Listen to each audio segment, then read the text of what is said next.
அமலாக்கத்துறையால் கைது செய்யப்பட்ட சிறையில் உள்ள செந்தில் பாலாஜியின் காவல் நீடிக்கப்பட்டுள்ளது.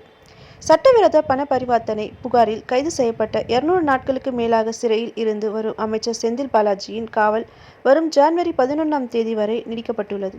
காணொலி காட்சி வாயிலாக ஆஜர்படுத்தப்பட்ட அவரின் காவலை 14வது முறையாக நீடித்து அமர்வு நீதிபதி அள்ளி உத்தரவிட்டுள்ளார். அமலாக்கத்துறை தாக்கல் செய்த ஆவணங்களை சரிபார்க்க அமைச்சர் செந்தில் பாலாஜி தரப்புக்கு சென்னை முதன்மை அமர்வு நீதிமன்றம் அனுமதி வழங்கியுள்ளது. சட்டவிரோத பரிமாற்ற வழக்கின் அனைத்து ஆவணங்களும் நீதிமன்றத்தில் தாக்கல் செய்யப்பட்டு விட்டதாக அமலாக்கத்துறை தரப்பு விளக்கம் அளித்துள்ளது. இதையடுத்து ஆவணங்களை சரிபார்க்க அனுமதி வழங்கிய நீதிமன்ற வழக்கு விசாரணையை ஜனவரி 11ஆம் தேதிக்கு ஒத்திவைத்துள்ளார்.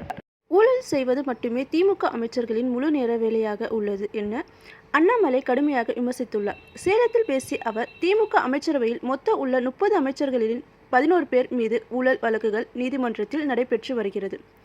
அதில் ஒருவர் புற சிறையில் உள்ளார், மற்றொருவர் விரைவில் சிறைக்கு செல்ல உள்ளார். இது போன்ற மோசமான ஆட்சியை இந்தியாவில் எங்கு பார்க்க முடியாது என்றார்.